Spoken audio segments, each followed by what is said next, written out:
2025 സംബന്ധിച്ചിടത്തോളം ഏറ്റവും പ്രോസ്പെരിറ്റി ഉള്ള ദിക്ക് ഈസ്റ്റ് ആയിരുന്നു. ഈസ്റ്റില് പ്രധാന ഡോർ ഉള്ളവർക്കോ ഈസ്റ്റില് ബെഡ്റൂം ഉള്ളവർക്കോ കഴിഞ്ഞ 2-3 വർഷത്തെ നിങ്ങളുടെ ജീവിതത്തിലെ അനുഭവങ്ങൾ എടുത്ത് നോക്കുകയാണെങ്കിൽ കുറച്ച് പോസിറ്റീവ് ആയിട്ടുള്ള കാര്യങ്ങളായിരുന്നു സംഭവിച്ചുകൊണ്ടിരുന്നത്. തൊഴിൽപരമായിട്ട് ഗുണങ്ങൾ, സാമ്പത്തികമായിട്ടുള്ള നേട്ടങ്ങൾ, അങ്ങനെയൊക്കെയാണ് അവിടെ സംഭവിച്ചുകൊണ്ടിരുന്നത്. കഴിഞ്ഞ വർഷം തൊഴിൽപരമായിരുന്നെങ്കിൽ 2025 നിങ്ങൾക്ക് സാമ്പത്തികമായിരുന്നു. ഇപ്പോൾ വരാൻ പോകുന്ന വർഷം അവിടെ നിൽക്കുന്ന സ്റ്റാർ എന്ന് പറയുന്നത് 8 ആണ്. 8 ഒരു പീരീഡ് ഉണ്ടല്ലോ, നമുക്കിടെ 8th പീരീഡ്, അതായത് 2004 മുതൽ 2024 ഫെബ്രുവരി 4 അല്ലെങ്കിൽ 3 വരെയുള്ള ഒരു കാലഘട്ടം പീരീഡ് 8ന്റെ കാലഘട്ടമായിരുന്നു.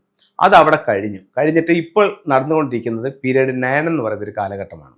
അപ്പോൾ 8ന്റെ കാലഘട്ടം തീർന്നു. അതിൻ്റെ ആ ഒരു പ്രോസ്പെരിറ്റി കുറഞ്ഞിട്ടുണ്ടെങ്കിലും അതൊരിക്കലും ഒരു ബാഡ് സ്റ്റാർ ആയിട്ട് മാറില്ല.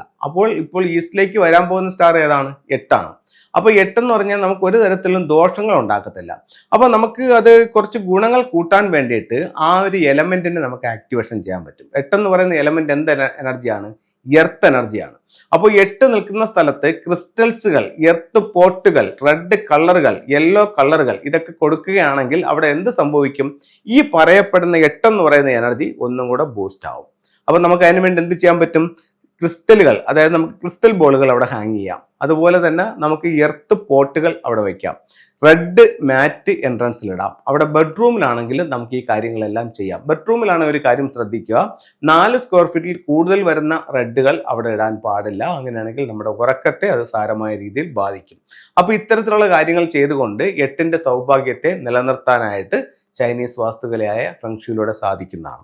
നമുക്ക് ഈ ടൂളുകളിലേക്ക് നമുക്കൊന്ന് പോകാം. എർത്തിനെ സംബന്ധിച്ചിടത്തോളം ഏറ്റവും പവർഫുൾ ആയിട്ടുള്ള ടൂൾ എന്ന് പറയുന്നത് ക്രിസ്റ്റൽ ബോളുകളാണ്. അപ്പോൾ ഇത്തരത്തിലുള്ള ക്രിസ്റ്റൽ ബോളുകൾ നിങ്ങൾക്ക് സീസ്റ്റിൽ വെച്ചുകൊണ്ട് ഈ 8നെ ഒന്നും കൂടി എൻഹാൻസ് ചെയ്യാവുന്നതാണ്. അതുപോലെ അവിടെ വെക്കാവുന്ന നല്ലൊരു എർത്ത് എനർജി എന്ന് പറയുന്നത് ക്രിസ്റ്റൽ ഗ്ലോബുകളാണ്. ക്രിസ്റ്റൽ ഗ്ലോബുകളും എർത്ത് എനർജിക്ക് വേണ്ടിയിട്ട് നമുക്ക് ഈസ്റ്റിൽ വെക്കാം. അതുപോലെ നാച്ചുറൽ ആയിട്ടുള്ള ക്ലസ്റ്ററുകൾ നമുക്ക് വാങ്ങിക്കാൻ കിട്ടും. അതിനെയും നമുക്ക് പ്രോഗ്രാം ചെയ്തിട്ട് ഈസ്റ്റിൽ വെക്കാം.